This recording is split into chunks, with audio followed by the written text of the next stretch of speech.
अस्सलाम वालेकुम दोस्तों, मैं हूं आपका अपना बिलाल मोइन और आप देख रहे हैं बिलाल मोइन यूट्यूब चैनल। अच्छा जी, मैं हूं इस वक्त कहाँ? मैं हूं इस वक्त कराची एयरपोर्ट पे।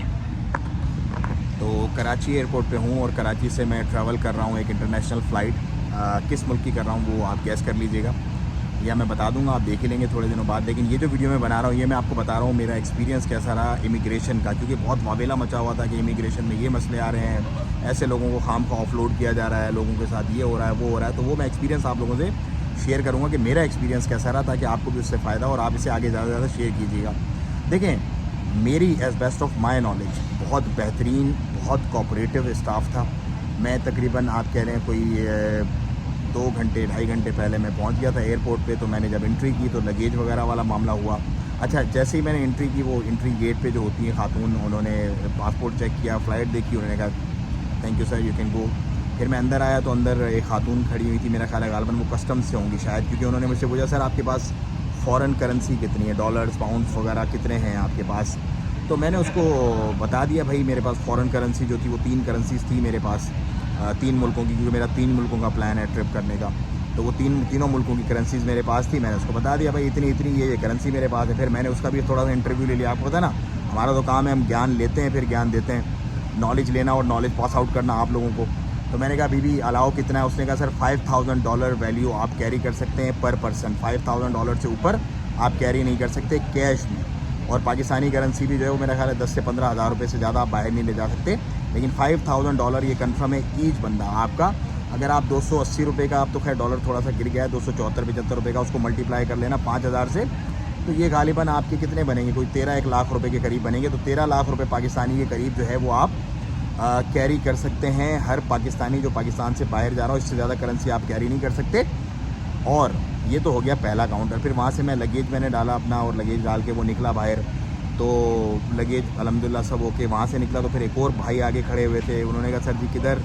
मैंने कहा जी मैं जा रहा हूँ, मुल्क का नाम लिया मैंने, जा रहा हूँ। अच्छा तो करते क्या है? मैंने कहा भाई मैं बिज़नेसमैन हूँ। अच्छा, नॉर्मली क्या होता है, मैं बाहर से ना बंदा एक मुझे पिक कर लेता है और वो मुझे डायरेक्ट अंदर ड्रॉप कर देता है बोर्डिंग करवा के। लेकिन इस दफ़ा मैंने नॉर्मल कॉमन जो होता है ना प्रोसेस, उसको ही फॉलो किया, अडॉप्ट किया।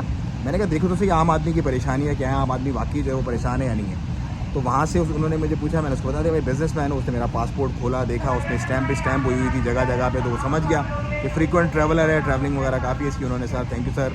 फिर मैं आगे गया बोर्डिंग वाले काउंटर पे। बोर्डिंग में मैंने उनको दिया, उन्होंने मेरी बोर्डिंग चेक की, और उस कंट्री का वीज़ा उन्होंने वगैरह चेक किया, सारे मामला चेक किए। उसके बाद उन्होंने बोर्डिंग पास निकाल के दिया, थैंक यू सर। फिर मामला पहुंचा FIA वाले काउंटर का, जो मेन काउंटर है FIA का, उस पर। ये अनाउंसमेंट थोड़ी ख़त्म हो जाए फिर मैं आपको बताता हूँ। अच्छा, अभी इमिग्रेशन के जो FIA का काउंटर है मेन, उस पर मैं पहुँचा, वहाँ पे रश नहीं थी। तो मैं बस डायरेक्ट मतलब मैं पहुँच गया वो काउंटर पे। तो वहाँ पे भी जो साहब थे बड़े कोऑपरेटिव थे, अल्लाह ताला उनको जज़ाए खैर दे। उनका नाम अभी मेरे दिमाग से निकल गया। बहरहाल उन्होंने पूछा सर कहाँ जा रहे हैं? मैंने उनको बताया भाई इस मुल्क पे जा रहा हूँ। कहते अच्छा। फिर उन्होंने खोल के देखा, मेरा पासपोर्ट देख के वीज़ा देखा, मैच किया, फिर स्कैन किया, उसको स्कैन करके, और बस कुछ भी नहीं पूछा उन्होंने। फिर उन्होंने मुझे स्टैंप लगाई, एग्जिट ली, फ़ोटो ली मेरी, फ़ोटो लगा के एग्जिट लगा के उन्होंने मेरे हाथ में पासपोर्ट दिया। और पासपोर्ट लेके फिर एक और जो आगे लास्ट में बैठे होते हैं भाई, FIA वाले होते हैं, आई थिंक वो भी जब आप FIA काउंटर से निकल के जाते हो तो लास्ट में जो पासपोर्ट चेक करते हैं ना, उन्होंने तो मुझे चेक ही नहीं किया, मैं बस चलता। उन्होंने कहा सर जाएँ डायरेक्ट ही। तो बहुत बेहतरीन निज़ाम रहा। और ये जो मेरा ये ज़ाती ख्याल है, कुछ लोगों को खैर वापस भी कर रहे थे मेरे सामने, लेकिन वो लोग थे, मतलब एक मैंने देखा बूढ़ी औरतों का गौल था, मतलब बहुत सारी बूढ़ी औरतें थी, और वो उनका गौल था पूरा का पूरा। उनको जो है उन्होंने वापस किया। गालबन पता नहीं क्या मामला होगा, अल्लाह बेहतर जानता है। लेकिन नॉर्मली क्या होता है कि ये जो मांगने वाले जो मामला चल रहे हैं ना, आपने देखा खलीज की उनकी फ़्लाइट थी, खलीजी किसी मुल्क की फ़्लाइट थी उनकी, मेरा ख्याल है गालबन कोई गल्फ़ एयर की फ़्लाइट थी, बहरीन की, या पता नहीं कहीं जद्दा वद्दा की कोई फ़्लाइट, वल्ला वाला मुझे नहीं पता। लेकिन वो पूरी 8-10 ख़वातीन थी, उनको उन्होंने वापस भेजा। सामने एक कमरा था, वहाँ पे उनकी ट्रैवल हिस्ट्री और ये चेक कर, बल्कि मुझसे जो आगे बंदा था उसको भी उन्होंने उधर भेजा कि सर आप अंदर जाके अपनी ट्रैवल हिस्ट्री जो है वो चेक करवा लें। उसके बाद जो है उनकी फ़ोटो वोटो तो ले ली थी, लेकिन उसको बोर्डिंग वो अपना क्या बोलते हैं एंट्री नहीं दी अंदर। उन्होंने उसको कहा आप अंदर जाएँ कमरे में और वहाँ पे जाके अपनी ट्रैवल हिस्ट्री वगैरह का चेक करवा लें।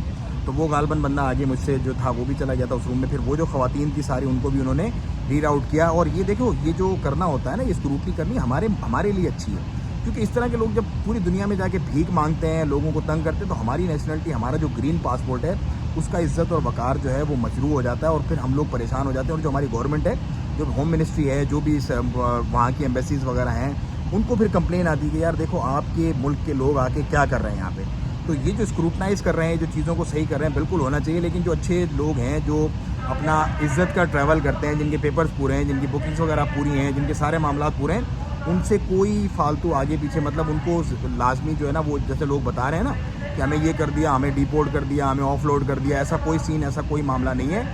दे आर डूइंग गुड। अगर आप सही हैं, आपके मामला सही हैं, आपके कागज़ पूरे हैं, आप में कोई टेंशन परेशानी नहीं है, तो इंशाल्लाह एयरपोर्ट पे आपको कोई प्रॉब्लम नहीं होगी। अलबत्ता अगर आप में कोई हिल हुज्जत होगी, कोई परेशानी होगी, कोई कॉन्फिडेंस आपका शेकी होगा, या कोई आप इस तरह की कोई सवाल का जवाब देंगे उल्टा पुल्टा सा, तो फिर यकीनन इनका हक़ है, बिल्कुल हमारे ये इदारे हैं, हमें इनकी जो है वो कोऑपरेट करना चाहिए और इनकी मदद करना चाहिए, क्योंकि यही इदारे अगर यहाँ पे स्क्रूटनाइज़ करेंगे तो हमारा मुल्क और जो कौमी वक़ार है वो दूसरे ममालिक के अंदर बेहतरीन होगा। आपकी क्या राय है इस बारे में, आपके क्या एक्सपीरियंस है, ज़रूर शेयर कीजिएगा कमेंट में और बताइएगा। और मैं आप लोगों से मिलता हूँ अगली डेस्टिनेशन पे बहुत जल्द इंशाल्लाह। बहुत सारे मीटअप्स हैं, बहुत सारे मामलात हैं, वो मैं आपको डिस्क्लोज़ करूँगा पहुँच के इंशाल्लाह अज़्ज़ा वजल कि कहाँ मिलना है हमने और क्या मामलात हैं।